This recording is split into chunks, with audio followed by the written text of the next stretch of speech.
आप सभी लोगन के राधे राधे, जय श्री राम। हम पूजा मिश्रा अपने यूट्यूब चैनल पर आप लोगों का स्वागत करत है, अभिनंदन करत है।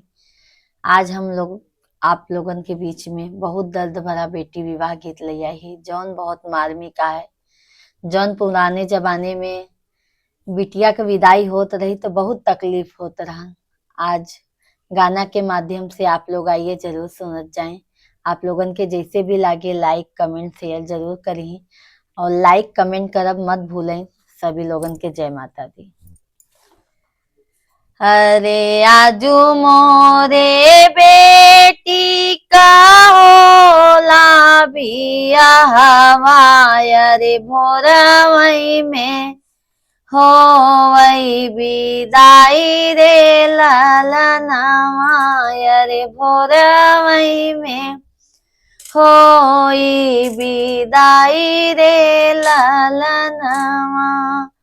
आरे आजू मोरे बेटी का होला बियाहवा, अरे भोरवई में होई विदाई रे ललनावा, अरे भोरवई में होई विदाई रे ललनावा।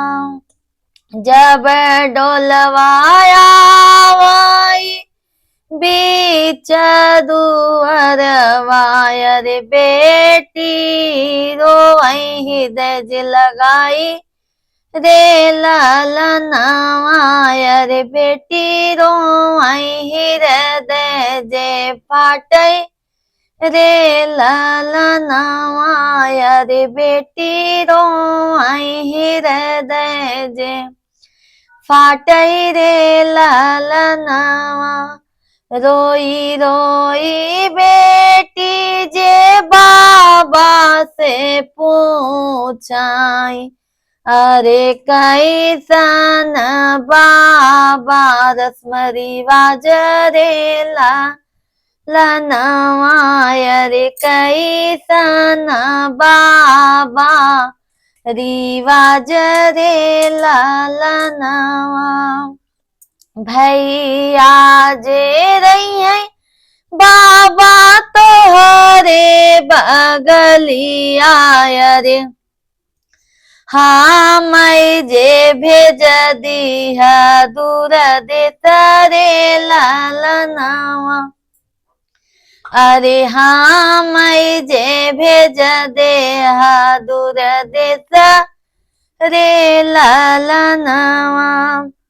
भैया तसोई बाबा मैया के कोरवा, अरे हम कात भेजे ससुराल रे ललनावा, अरे हम काजे भेजे ससुराल रे ललनावा। के ना मोरे बाबा मोरे भूखिया जे जनी हाई, अरे के ना हमारी पियसिया जानई रे ललनावा, अरे के ना जनी है हमारी दर्द रे ललनावा, अरे के ना जनी है हमारी दर्द रे ललनावा। कैसे कहब बाबा जियरा के हलिया, अरे आजू मोरी दुनिया अंधियार रे ललनावा, अरे आजू हमार दुनिया अंधियार रे ललनावा। इतनी बचन सोनी बेटी के पापा, अरे बेटी के लागई समझावई रे ललनावा, अरे बेटी के लागई समझावई रे ललनावा। सासू त जनी है बेटी भूखिया पियस सिया रे ननद दरदिया तो हारी रे ललनवा रे ननद दरदिया तो हर रे ललनवा। स्वामी से कहूँ बेटी जियरा के हलिया रे ओ नाही से दुनिया जोरा रे ललनवा रे ओ नाही से जगऊ जियर रे ललनवा। स्वामी से कहूँ बेटी दिलवा के बतिया रे ओ नाही से दुनिया जोरा रे ललनवा रे ओ नाही से दुनिया जोरा रे ललनवा।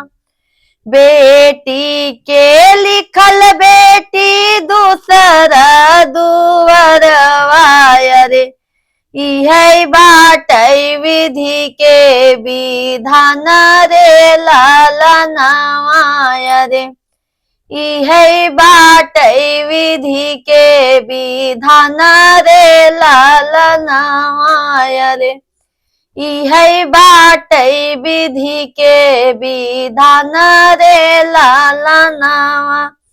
आजू मोरी बेटी का होला बियाहवा रे भोरवई में होई है विदाई रे ललनवा रे भोरवई में होई है विदाई रे ललनवा रे भोरवई में होई है विदाई रे ललनवा। ये विवाह गीत आप लोगों को जैसा भी लगा हो कमेंट पे आप लोग जरूर बताइएगा। लाइक शेयर करना मत भूलिए आप लोग।